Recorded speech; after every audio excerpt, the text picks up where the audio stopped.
Her Sunday dress started his life as a sack of chicken feed. Nobody who saw her walk into church on Lenox Avenue would have guessed it. The older black woman spent almost nothing on her whole closet, yet every head turned when she passed on the street. Every trick she used has vanished, but not one of them ever stopped working. The last one made the other 19 possible. It happened at a kitchen table on a Saturday night, with her dark hands and a singer machine running low under the light. Stay with me. Number 20. She made one dress look like 7 by changing everything around it. The African-American grandmother owned 3 good dresses, and the street thought she owned 30. She wore the same dark dress on Monday, a white collar and flat shoes. On Wednesday, it came back with a brooch at the throat and a scarf at the waist, a different dress entirely. Thursday, a wide belt and a string of beads. The dress did not change. Everything around it did. She rotated collars, belts, scarves, and pins on a system only she kept track of, so no 2 Sundays looked the same. The women with 10 dresses wore 10 dresses. She had 3, and the intelligence to make them disappear into each other. Not having little, making little look like plenty. Number 19. She checked her stocking seams, ruler straight, before she touched the front door. The black woman never walked out with a crooked seam, so she guarded that straight line like it was money. She bought fully fashioned nylon stockings with a dark back seam, $1 a pair. Her deep brown skin set off the black line that ran from heel to calf. Black seams for the evening, nude for the day. Before church, she stood at the mirror and turned slowly. A daughter knelt on the floor to check that each seam ran true. A twisted seam told the pew she had rushed. A straight one told them she had not. The whole check took 5 seconds at the door. 5 seconds was the difference between thrown together and finished. Quick pause, 1 breath only. Everything on this list came from our women, the ones who knew and were never thanked. Your own grandmother was one of them. So stay close and subscribe to the channel. Thank you kindly. Now, back to the countdown. Number 18. She copied a designer gown straight out of ebony with her own 2 hands. The Harlem seamstress did not buy the gown in the magazine. She studied it until she could see how it was built. No house in 1955 would sell a black woman a designer dress. So she opened ebony or jet on the kitchen table and read the gown like a blueprint. The cut of the bodice, the line of the skirt, every seam, traced by eye. Then her dark hands drafted it onto brown paper and cut it from fabric bought on sale. Black women had set the trends for white society as dressmakers for 100 years. She turned a $400 gown into a dress that cost her $4. The magazine showed her the picture. She supplied the skill it left out. Number 17. She kept her one good hat in a round box and reblocked it every season. The older black woman owned one fine hat, and she treated it like it was 10. A round cardboard hat box sat on the closet shelf. The hat lived in it between Sundays, never crushed under a coat. She brushed the felt with a soft brush after every wearing, always the same direction. When the brim went soft, she held it over a steaming kettle and reshaped it by hand over a bowl. A hat that cost $3 looked new for 10 years. The women who let a good hat get crushed bought a new one every year. She brushed hers, boxed it, and wore the same crown into church for a decade. By the middle of that decade, a black woman in a northern city ran her whole look on almost nothing. 3 dresses made to look like 30. A designer gown copied from a magazine for the price of the fabric. A plain suit made dressy with a flower off the cutting room floor. The mainstream houses refused to sell to her. So black seamstresses and dressmakers built a whole world of style of their own. They worked out of Harlem apartments and church basements in every city. They dressed this country before they were free. They were not handed a single thing. They built all of it by hand. Number 16. She built the whole silhouette on a foundation nobody ever saw. The black woman knew the shape did not come from the dress. It came from underneath. The full skirts and nipped waists of that decade sat on a foundation. A girdle of firm elastic, smoothing the line from rib to hip. $4 at the counter, stepped into and rolled up over the hips. Garter tabs held the stockings taut all day. The dress on top was cut to fall over that line, not to make it. She understood what the magazines never spelled out. You do not change the body to fit the dress. You build the foundation first, and the dress hangs where it is told. Number 15. She tied one square scarf 30 ways and never repeated herself. Her hair disappeared under a single printed scarf that did the work of 10 things. One rayon square, 27 inches across, bought for $0.25 at the 5 and dime counter. Folded to a triangle and knotted under the chin for the market, then wrapped high into a turban for cleaning day. Rolled thin and tied at the throat, the same square dressed her neck for church. It covered her head on a rushed Saturday and finished her outfit on a slow Sunday. A woman on 125th Street with one good scarf and 2 steady hands had real range, more than a closet full of things ever gave. Number 14. She matched her gloves to her hat to her bag, head to hand, every Sunday. The African-American grandmother walked out coordinated from the crown down, with nothing on her left to chance. White cotton gloves for summer, the felt hat from its round box, and a structured bag in her hand, all three speaking to each other. She removed the gloves before the offering plate, folded in her lap. A pair cost 50 cents and lasted a full season. Nothing she wore was loud, but everything agreed with everything else. In a world that gave her little say outside her own door, walking in composed was a statement nobody could argue with. Number 13. She polished every shoe in the house on Sunday night with one kiwi tin. The black father sat down every Sunday evening, the week's shoes lined up on newspaper. He opened the kiwi shoe polish, that flat, round tin with the lid that popped when you pried it up. He wound a rag tight around 2 fingers. Black, brown, oxblood, worked into the leather, then buffed until it shone. The children watched, and then it became their job. In 2024, Kiwi announced it was leaving American shelves for good. The polish that shined the shoes of 2 world wars, gone. Not because it stopped working, because nobody polishes a shoe on Sunday anymore. The ritual died first. The tin only followed it out. Number 12. She made one dark dress into 3 with a packet of white collars. A Harlem seamstress basted a removable white collar onto a plain dark dress with 4 loose stitches. Crisp white peak cotton, pulled off for washing, starched stiff, sewn back on. The navy dress on Monday wore a flat white collar. The same dress on Thursday wore a lace one. Same dress, different woman through the door. A packet of 3 collars at the notions counter cost 75 cents. She did not own 10 dresses. She owned one good dress, and the sense to change his whole face for under $1. That is not poverty. That is engineering. Around this point, something is worth saying out loud. Almost nothing on this list could be bought finished off a rack. The dress was made over with a collar and a belt.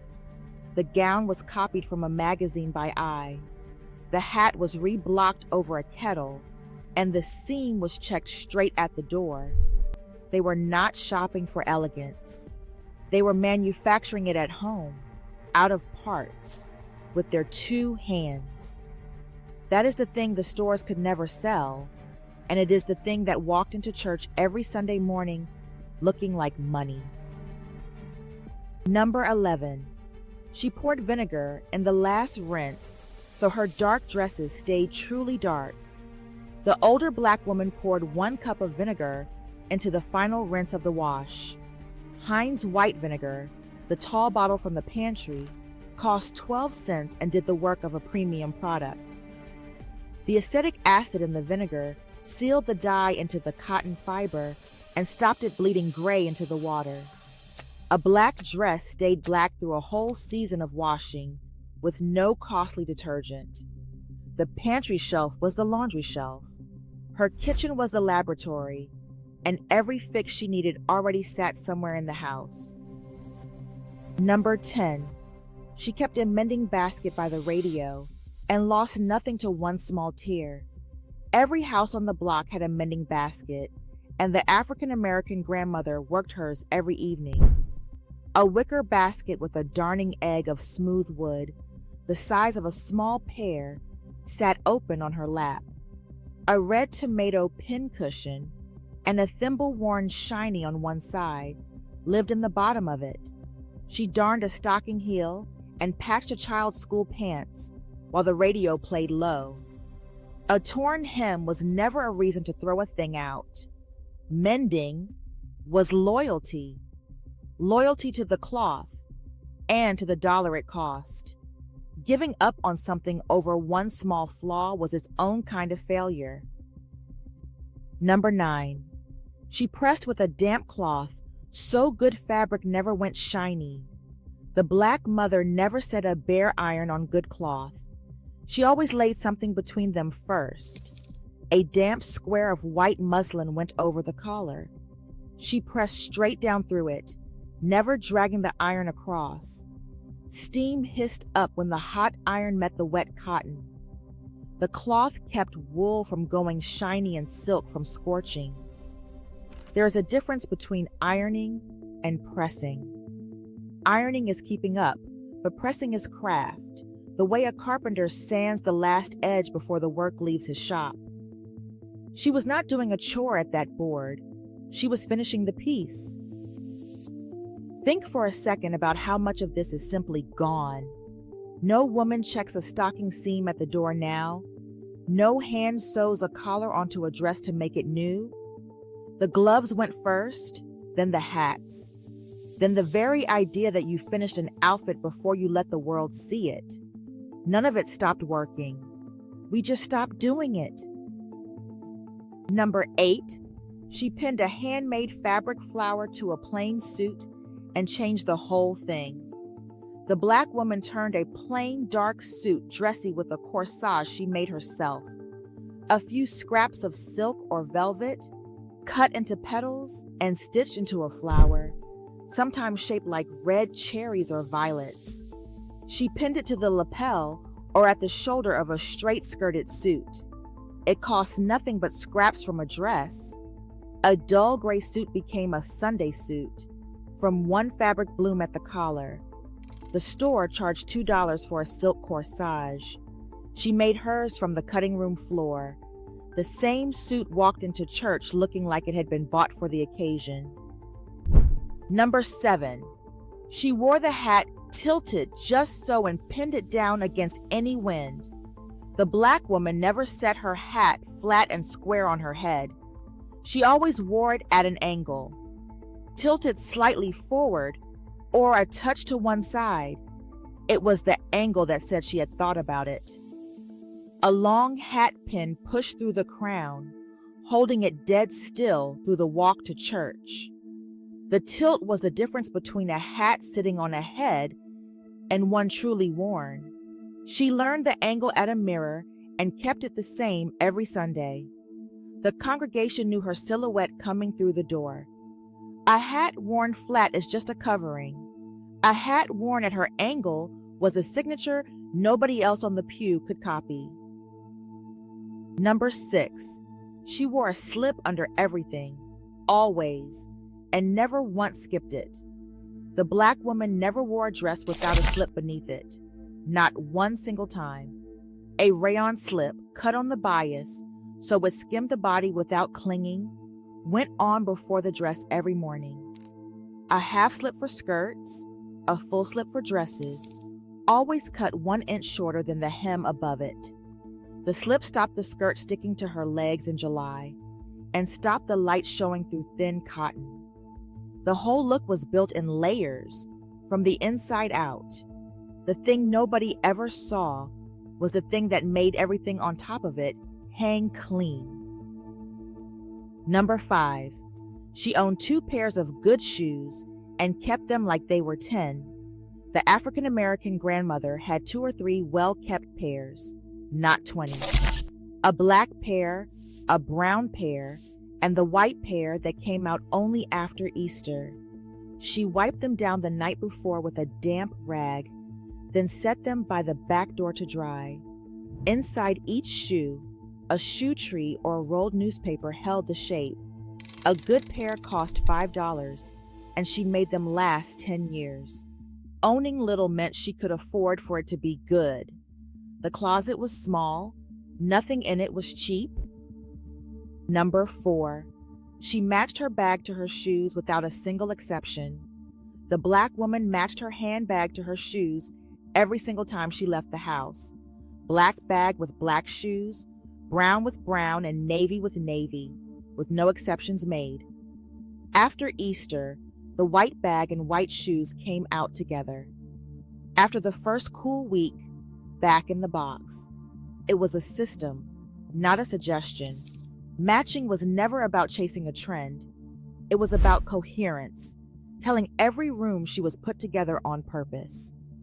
In a time when she controlled little outside her home, looking deliberate was its own quiet power. Number 3.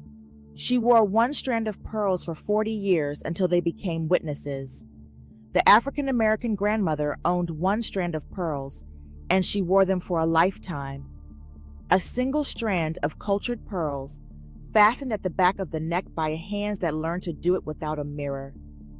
She wore them to weddings, and she wore them to funerals.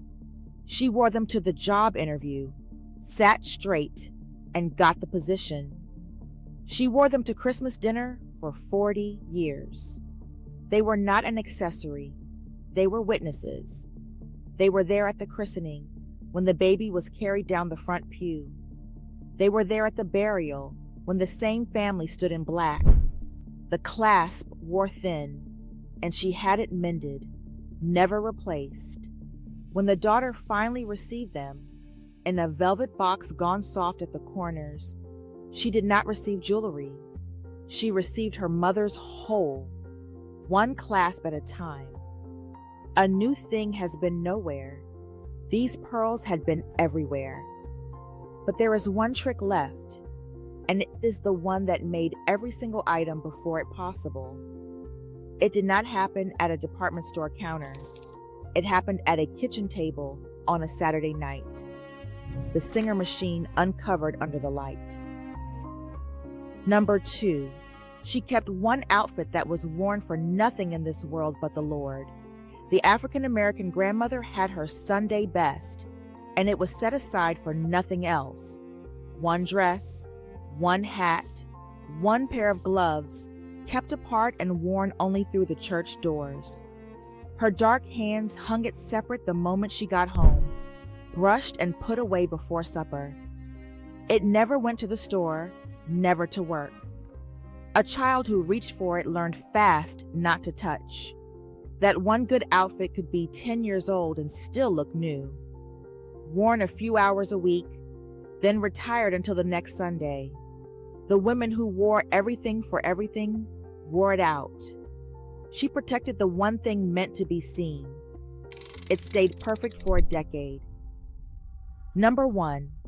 She sewed her own Sunday dress from a paper pattern for under $2. The black woman bought a paper pattern and a few yards of cotton and sewed her own Sunday dress from nothing. A simplicity pattern for 50 cents, a yard of cotton broadcloth for another 50, and a spool of thread for a dime. The thin tissue pieces pinned to the fabric by her dark hands. the chalk line along the edge, the scissors cutting clean along the marks, and then the low, steady hum of the singer machine under the kitchen light, long after the children were asleep.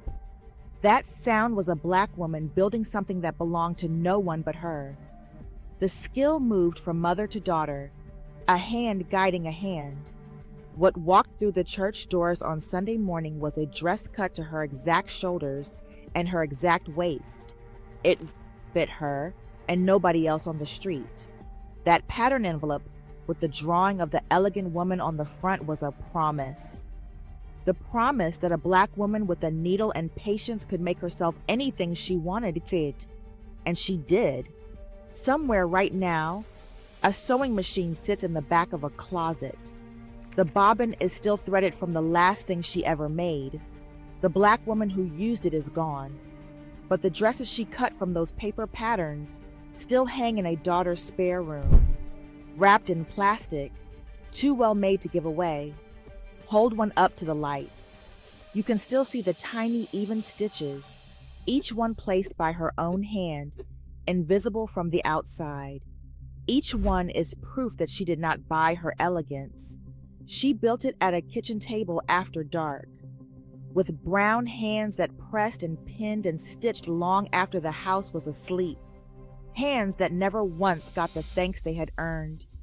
And somewhere tonight, a daughter lifts the lid off her grandmother's sewing box. The thimble is still inside, worn smooth on one side. The chalk is still there beside it. And without a single word across all that time, the lesson begins again. Tell me this. What is the one thing your grandmother wore that you can still see when you close your eyes? The church hat, the gloves, the pearls? Put it in the comments and say what's in her name. If this honored the women who taught us, tap like and subscribe so the next one finds you. Thank you kindly for sitting with these women.